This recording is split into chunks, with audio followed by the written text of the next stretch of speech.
The sight of a skeletal corpse rarely inspires a rollicking jig. Yet for more than half a millennium, the dance of death in European visual art has imagined a tango between the quick and the dead.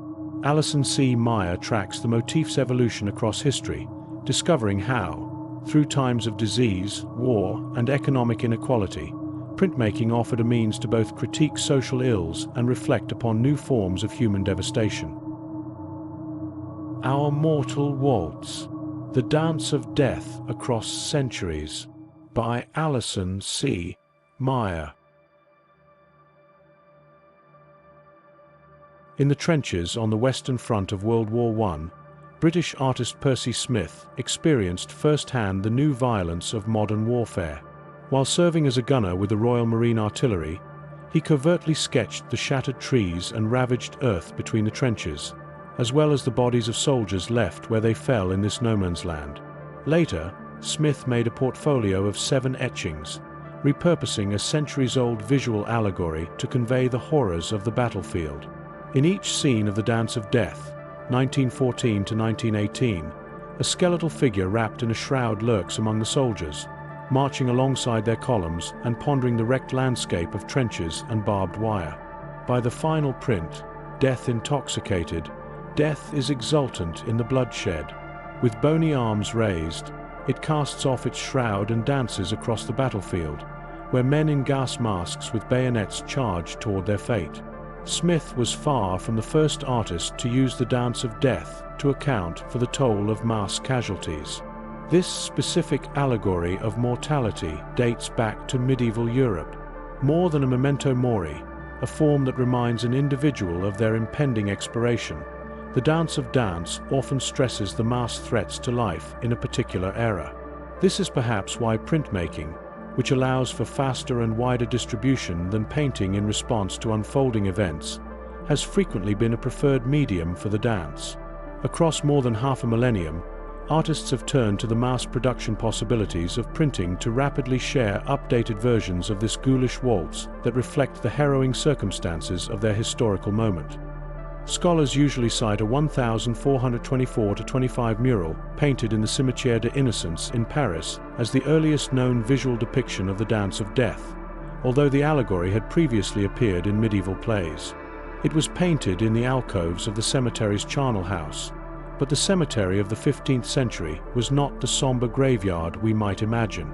A lively market was once situated abreast the Cimetière des Innocents. Both life and death passed daily by the graves and the painted skeletons.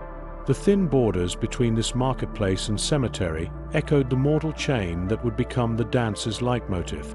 In the mural, cadaverous skeletons and living people were shown hand in hand, representing all classes, emperors and shepherds, clergy and shopkeepers, accompanied by didactic verse. This scene encouraged the viewer to be pious with what time remained, and to consider the salvation of their soul. Class, status, wealth, and success, it seemed to say, will all be laid waste in the end. There is a subversiveness in figuring death as a dance, taking a collective rhythmic movement usually associated with joy. Happy skeletons are later shown wielding musical instruments, and using it as a reminder that every person is processing toward the same end. The Cimetière des Innocents Dance of Death was destroyed in 1669 as part of a road-widening project, yet it endured as a cultural force through a number of 15th century books that circulated replications of the mural across Europe. These disseminated images inspired further imitations, both textual and visual. In 1485, Parisian book printer Guy Marchant created the especially influential La Danse Macabre Nouvelle, pairing xylographs, a type of wood engraving, with text based on the cemetery mural's inscriptions. A rare copy of the 1485 edition, held by the Bibliothèque Municipale de Grenoble in France, depicts characters including a cardinal, king, doctor, and even a child. They are all forced to dance together by corpses, whose skin still clings around their sardonic grins, carrying shovels for the grave. The figures representing different classes and trades, as well as la mort, death, are given dialogue in verse. In one exchange, La Mort speaks to La Maester, an astrologer, and says, "Master, neither your gazing at the heavens, / nor all your knowledge / can slow the arrival of death. Astrology has no power here.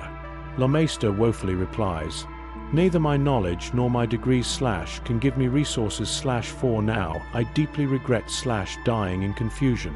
La Danse Macabre Nouvelle, however, was not the first publication to portray the dance of death. The Morgan Library in New York has a 1,430-35 Book of Hours from France with illuminated ornate illustrations of the dance of death as part of its florid marginalia. And Heidelberg University Library in Germany has a Dance of Death circa 1455-58 printed as a hand-colored block book. As publishing and printing advanced, so, too, did the unstoppable dance of death. The motif's entwinement with techniques for copying and replicating images creates a morbid parallel to the rise of visual reproduction in Europe. The dance has no beginning or end, for death is one of life's only constants, and watching it transform on the printed page across centuries gives the sense that we are looking at one continuous chain in these images. The rich and the poor and their dance partner, death, reappear over and over again.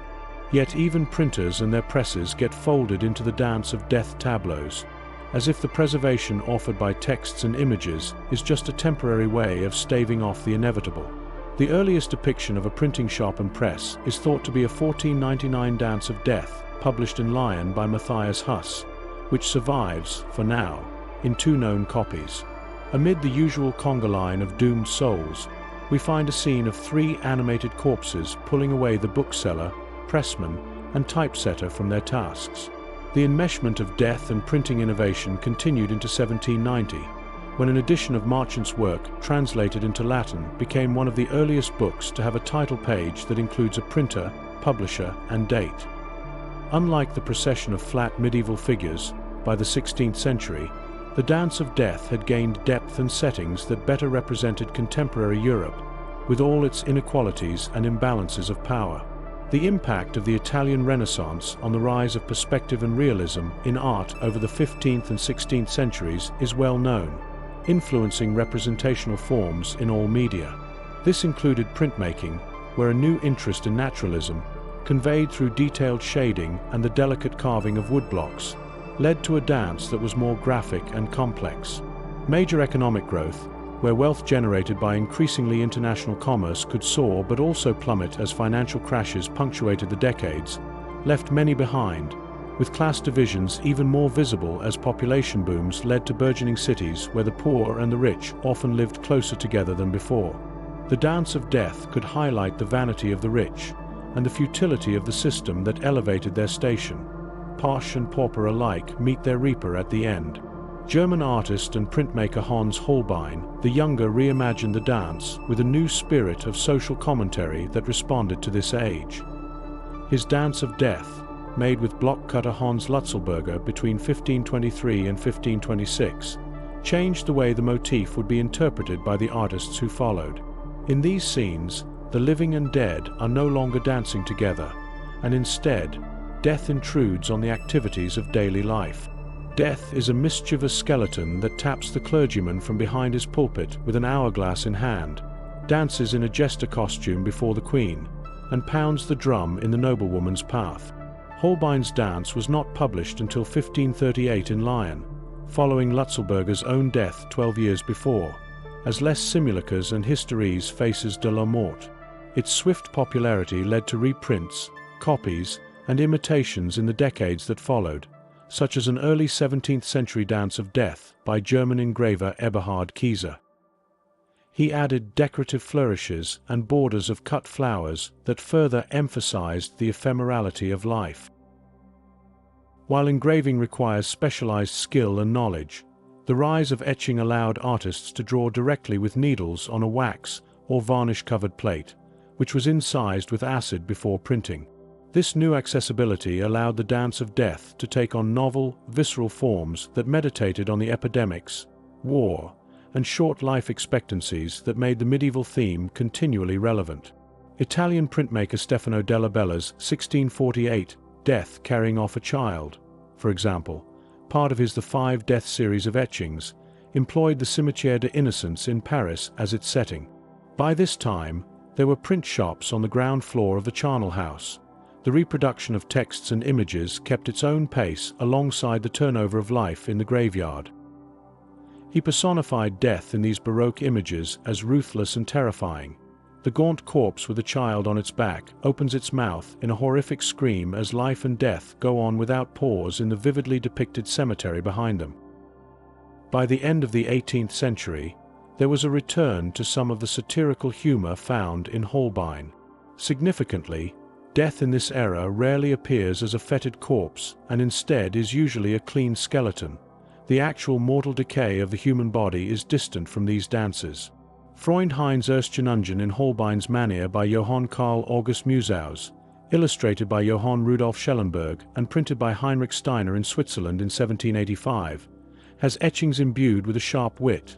In one scene, for example, death is dressed in the finery of a fashionable lady, complete with coiffed hair, leading a baffled gentleman away.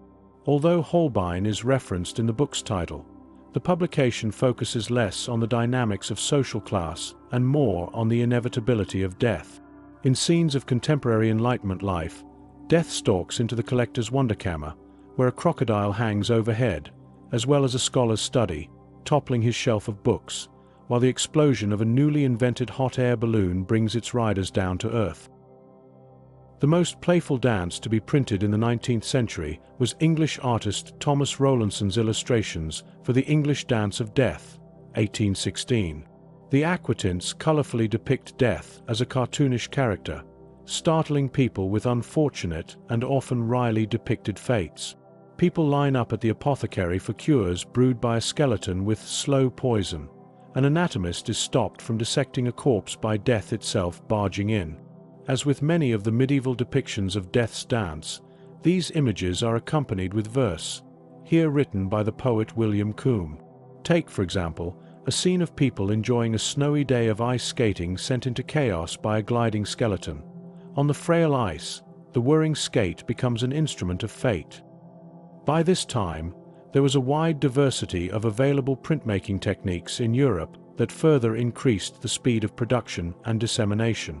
Artists employed such techniques to react in the moment to crises, including the spread of disease. The 1830s cholera outbreaks in Europe conjured, for many, stories of the medieval plague and resurrected, again, the dance of death. German artist Alfred Riethel's 1851 engraving, Death the Strangler, for example, depicts cholera's disruption of the 1831 carnival festivities in Paris. A robed skeleton plays a fiddle made of bones while surrounded by the dead at a masked ball, evoking the folly of how the upper echelon of society thought it would be spared from this supposed disease of the poor. Cholera also haunts Nuremberg artist Tobias Weiss ein moderner Totentanz, 1894, a series of 20 etchings in which a skeleton driving a carriage heaped with coffins of epidemic victims is joined by train derailments, automobile wrecks, and specific catastrophes, like the 1893 sinking of the HMS Victoria, part of a ship collision that killed 358 people. Here, too, death continues its indomitable foxtrot of calamity. Entering the 20th century, French artist Marcel Roux took up the dance to channel his feelings about the decadence and decay of the modern world from a perspective of devout Catholicism. His Danse Macabre, 1904-5, portfolio of 15 etchings is frequently nightmarish, recalling the moody tones of Goya more than Holbein's prankish skeletons. In dark, densely drawn lines, death laughs alongside the drinkers at a cabaret, drapes its hand on the back of a man watching a carnival performance, and plays piano with a woman in a dim parlor, before Jesus triumphantly crushes its bones beneath his feet. Faith and divine help are absent, however, in many of the early 20th century versions of the motif, which stare down the horrors of World War I. German artist Walter Dresner's Ein Totentanz, 1922, employed prints of paper-cut silhouettes, rendering death as part of an unforgiving landscape.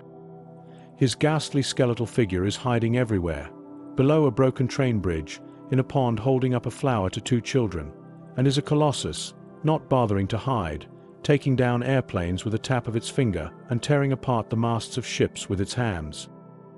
The dance of death would reappear in printmaking throughout the 20th century, with artists inspired by events analogous to those that fueled the motif in the past, reproducing visions of mortality in numerous copies when it seemed like death itself was inescapable. German artist Kathy Kollwitz's death series of 8 crayon lithographs, 1934–37, was created in the wake of the Nazi rise to power. These prints show death alternately offering a welcome release and a harrowing final embrace to women and children. American artist Mabel Dwight's lithograph, Dance of Death, 1933, was made the same year Hitler was appointed Chancellor of Germany. It depicts a puppet performance where figures including Mussolini, Hitler, Uncle Sam, and others represent countries that will soon be part of the global conflict. The audience has one solitary member, a skeleton who wears a gas mask. Although far removed from the medieval dances, this work similarly asserts how, in these grasps for mortal dominance, there will ultimately be only one victor: death.